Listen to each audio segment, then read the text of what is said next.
Partnership formation. आज हम start कर रहे हैं पार्टनरशिप फॉर्मेशन जो हमारे पास है, यानी पार्टनरशिप हम बना रहे हैं। ठीक है, पार्टनरशिप के लिए लाजमी है कि आप पार्टनरशिप जब किसी भी कारोबार के अंदर आप करें तो उसके रिटर्न फॉर्म में लेकर आ जाएं। यानी जो भी आपकी टर्म्स एंड कंडीशन है इन्वेस्टमेंट की, प्रॉफिट एंड लॉस की, यानी जितना प्रॉफिट में आपका हिस्सा है, लॉस में जितना हिस्सा आपका है, इन्वेस्टमेंट के जो जो डिटेल है, आप स्लिपिंग पार्टनर है, एक्टिव पार्टनर हैं, और क्या आपका तरीक़ेकार है, ये सारी चीज़ें आप पार्टनरशिप डीड के अंदर, पार्टनरशिप एग्रीमेंट के अंदर रिटर्न में लेकर आ जाएं। रिटर्न में लाने से आपको फ़ायदा ये होगा कि कल कभार को कोई डिस्प्यूट होगा तो आपके पास एक रिटर्न एग्रीमेंट होगा, तो उस रिटर्न एग्रीमेंट की वजह से आपको कोई प्रॉब्लम नहीं होगी। हमारे इस कंट्री में या हमारे इस रीजन में, जिस माशरे में हम रहते हैं, ज़्यादातर हम ट्रस्ट करते हैं।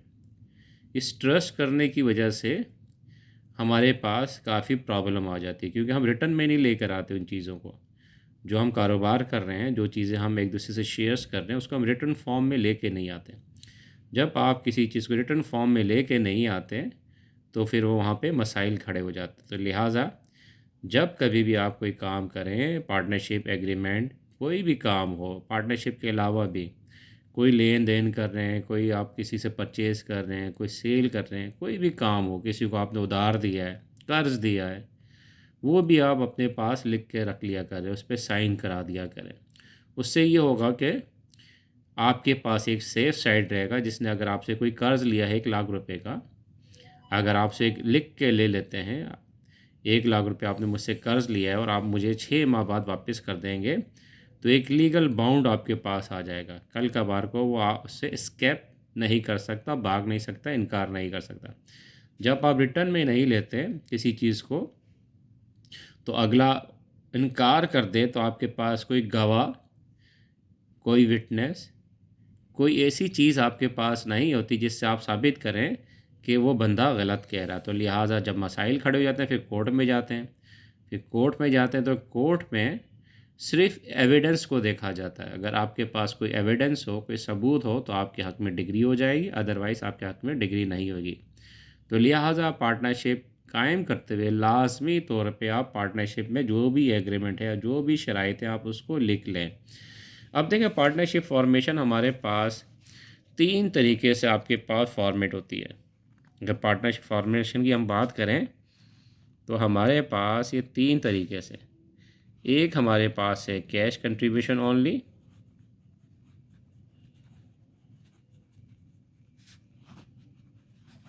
ठीक है जी। दूसरी हमारे पास है cash and fix asset contribution, cash and fix assets contribution, ठीक है। और तीसरी हमारे पास आ जाती है मर्जिंग कह दें या अमलगमेशन कह दें। 3 तरीके के हमारे पास पार्टनरशिप आती है। कौन कौन सी? पहली हमारे पास है कि कैश कंट्रीब्यूशन, यानी कैश लेकर आ रहे हैं। दूसरी हमारे पास आ गई cash and fix asset contribution, और तीसरी हमारे पास आ गई मर्जिंग। पहली और दूसरी तो आसान है। पहले अगर आपको याद हो, आपने फर्स्ट ईयर में जनरल ट्रांजेक्शन की थी। फर्स्ट ईयर में आपने जनरल ट्रांजेक्शन की थी। अगर आपको याद हो, आपने क्या किया था? Started a business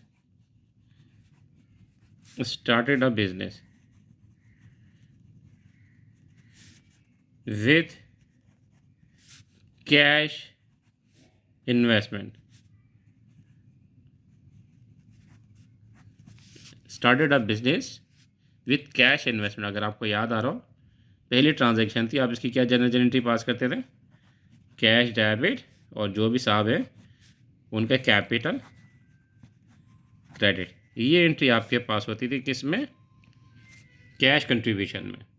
first year की ट्रांजैक्शन है, मिस्टर असलम या mister A started a business cash investment of rupees, जो भी दिया तो आपकी एंट्री पास करते थे, ये एंट्री पास कर देते थे। एक एंट्री तो आपके पास ही आ गई।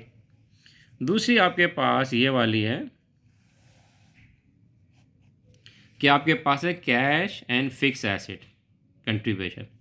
अगर इसकी एंट्री हम देखें, ले लेते हैं mister Aslam started a business with cash investment of rupees 1 lakh and also contributed furniture ₹8,60,000।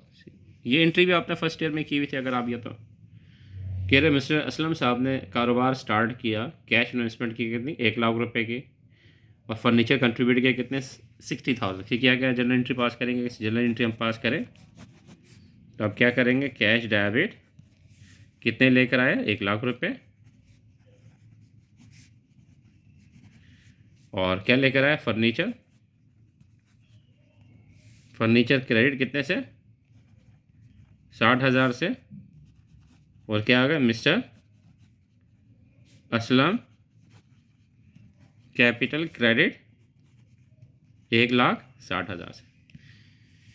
ये आपके पास आएगी cash and fix asset contribution. यानी ये फर्स्ट ईयर में दो चीज़ें आप पढ़ चुके हैं, कैश कंट्रीब्यूशन वाली और फिक्स और कैश कंट्रीब्यूशन वाली। ये एक ट्रांजैक्शन थी कैश कंट्रीब्यूशन की, और दूसरी हमारे पास है cash and fix asset contribution. यानी आप कारोबार स्टार्ट कर रहे हैं, एक तो तरीक़ेकार ये हो सकता है कि आप कैश लेकर आ गए और दूसरा फर्म भी कैश लेकर आ गया। मिसाल के तौर पे ये कैश लेकर आए, आपने कारोबार स्टार्ट किया, 2 बंदे थे, आप कारोबार स्टार्ट कर रहे हैं, ठीक है। पहले हम ले लेते कैश कंट्रीब्यूशन वाली, देख लेते हैं दोबारा।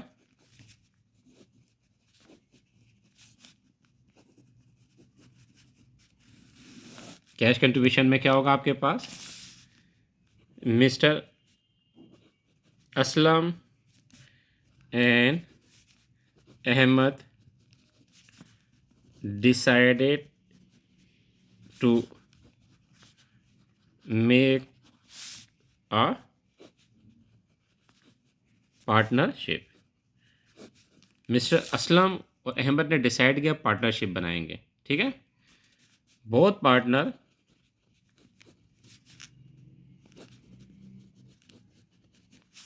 Are agreed to cash contribute of rupees 4 lakh each, ठीक है। ये कह रहा है mister Aslam started a business, Aslam और अहमद उन्हें डिसाइड किया पार्टनरशिप बनाएंगे और एग्री किया कैश कंट्रीब्यूशन करेंगे कितना, 4 लाख ईच। अब इसके अगर जनरल ट्रांजैक्शन हम करें, अभी जो मैंने आपको समझाया था वही ट्रांजैक्शन है। आप 2 ट्रांजैक्शन भी कर सकते हैं, एक भी कर सकते हैं। पहले में आ जाए कैश डेबिट 4 लाख और मिस्टर असलम कैपिटल क्रेडिट कितने से, 4 लाख से। एक ट्रांजैक्शन असलम की आ गई, दूसरी कौन है, अहमद। इसकी भी एंट्री पास कर लेते हैं, कैश डेबिट और मिस्टर अहमद कैपिटल क्रेडिट कितने से, 4 लाख से और 4 लाख से। ये कैश कंट्रीब्यूशन की हो गई। अब इसमें क्या होता है कि एक एंट्री पास करनी है तो दूसरी बैलेंस शीट बनानी होती है। बैलेंस शीट सिंपल सी है, बैलेंस शीट सिंपल सी बनेगी आपके पास। ये देखें फॉर्मेट मैंने बना दिया बैलेंस शीट का। ये एक एसेट साइड आपके पास और ये इक्विटी साइड है, ठीक है। आपके पास कैश आ गया, कैश कितना आ गया, 4 लाख असलम साहब लेकर आए, 4 लाख अहमद साहब लेकर आए। कैश कैश 4 लाख, 4 लाख कितना हो गया आपके पास, 8 लाख। लायबिलिटी आपके पास कोई भी नहीं है।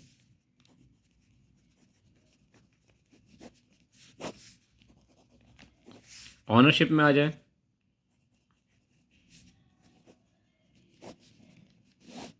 ऑनरशिप में आपके पास कौन है देखें, असलम कैपिटल 4 लाख, अहमद कैपिटल 4 लाख। यहाँ पे लिखेंगे हम मिस्टर असलम कैपिटल और मिस्टर अहमद कैपिटल कितने से, 4 लाख और 4 लाख। तो कितने हो गए हमारे पास ये बैलेंस शीट में, 8 लाख रुपीज़। और यहाँ पे भी कितना आ गया आपके पास, 8 लाख रुपीज़। ठीक है, ये बैलेंस शीट हो गई सिंपल सा। और ये आपके पास कैश कंट्रीब्यूशन की जनरल एंट्री आ गई। अब दूसरा हमारे पास था कि कैश के अलावा क्या लेकर आ रहे हैं, फिक्स एसेट भी लेकर आ रहे हैं। इसकी एंट्री हमने ये पास कर ली थी। अब यही ट्रांजैक्शन है, इसी ट्रांजैक्शन को हम थोड़ा सा मॉडिफाई कर लेते हैं। ठीक है, मॉडिफाई से मुराद ये है कि थोड़ा सा चेंज ले आते हैं, थोड़ा ऐड कर देते हैं, अल्ट्रेशन कर देते हैं। ट्रांजैक्शन कुछ इसी तरह है, यही लिख लेते हैं, mister Aslam and Ahmad decided to make a partnership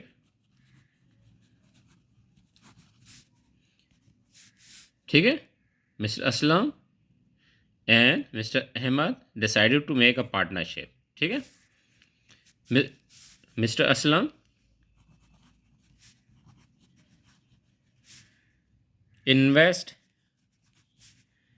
cash of rupees 3 lakh and furniture at rupees 2 lakh। सही है। और and mister Ahmed also contributed cash of rupees 4 lakh and office equipment of rupees 1 lakh। ठीक है, ये आपके पास आ गया। Mister Aslam and Ahmed decided to make a partnership. Mister Aslam invest cash of rupees 3 lakh यानी फर्नीचर एट रुपीज़ 2 लाख। ठीक है, सबसे पहले जनरल एंट्री पास कर देते हैं किसकी, आपके पास आ गया मिस्टर असलम की। कैश कितना लेकर आया ये आपके पास, 3 लाख रुपए डेबिट हो गया। फर्नीचर कितने का लेकर आया, 2 लाख रुपए का। तो कितने हो गए, मिस्टर असलम कैपिटल कितना आपके पास आ गया, 5 लाख। ये मिस्टर असलम की ट्रांजैक्शन आ गई। सही। अब उसके बाद आ जाए मिस्टर अहमद। मिस्टर अहमद 3 लाख रुपये मिस्टर अहमद पर आ जाए। मिस्टर अहमद कितना लेकर आया कैश में, 4 लाख। और इक्विपमेंट कितने के लेकर आया, 1 लाख का। ठीक है, कैश 4 लाख, ये आपके पास कैश 4 लाख आ गया। और ऑफिस इक्विपमेंट ये लेकर आया आपके पास कितने का, 1 लाख का। ये 1 लाख का ऑफिस इक्विपमेंट आ गया। और क्या इसकी एंट्री पास करेंगे, मिस्टर अहमद कैपिटल क्रेडिट कितने से, 5 लाख से। ये एंट्री होगा। ठीक, कैश लेकर आया, फर्नीचर लेकर आया, कैश लेकर आया, इक्विपमेंट लेकर आया, डेबिट कर दिया। और कैपिटल, इसकी अगर बैलेंस शीट बनानी हो सिंपल से इसी तरह की बैलेंस शीट बनेगी। बैलेंस शीट वेरी सिंपल, सिर्फ इसमें कैश, पहले हमारे पास कैश था, अब कैश के साथ हमारे पास क्या आ गया, एसेट और फर्नीचर भी आ गया। सही है, कैश था हमारे पास पहले, ये देखें हमने पहले कैश लिया था। अब कैश हमारे पास कितना है, 3 लाख और 4 लाख, कितना हो गया, 7 लाख कैश। उसके बाद हमारे पास क्या, फर्नीचर कितने से, 2 लाख से। फर्नीचर 2 लाख से। और ऑफिस इक्विपमेंट कितना का, 1 लाख का। ऑफिस इक्विपमेंट कितना, 1 लाख। तो कितना हो गया हमारे पास ये, 10 लाख रुपीज़। सही है, लायबिलिटी हमारे पास नील है,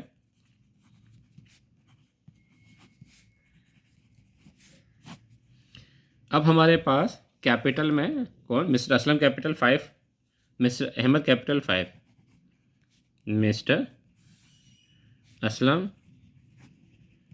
कैपिटल और मिस्टर अहमद कैपिटल कितने से 5 लाख और 5 लाख, तो टोटल कितना हो गया ये 10 लाख रुपीज़। तो ये आपके पास कौन सी एग्जाम्पल आ गई, ये आपके पास पहली वाली थी कैश कंट्रीब्यूशन और दूसरी आपके पास क्या cash and fix asset contribution. ये सेकंड हमारे पास आ गई cash and fix asset contribution. ठीक है, फॉर्मेशन के अंदर cash and fix asset contribution, cash लेकर आया आपने कैश डेबिट कर दिया, फर्नीचर लेकर आया फर्नीचर डेबिट कर दिया, इसका कैपिटल क्रेडिट कर दिया। ये कैश लेकर आया और डेबिट कर दिया, ऑफिस इक्विपमेंट लेकर आया आपने डेबिट कर दिया और उनके कैपिटल क्रेडिट कर दिया। इसके बाद इसकी बैलेंस शीट थी, ये आपने बैलेंस शीट बना दी। कैश कितना हमारे पास आ गया 3 और 4 7 हो गए, फर्नीचर 2 का और इक्विपमेंट 1 का, टोटल 10। कैपिटल 5 और 5 था, ये दोनों हमने यहाँ पे सीधा लिया 10 हो गया। तो ये हमारे पास सेकेंड एग्जाम्पल हो गई cash and other than cash investment की।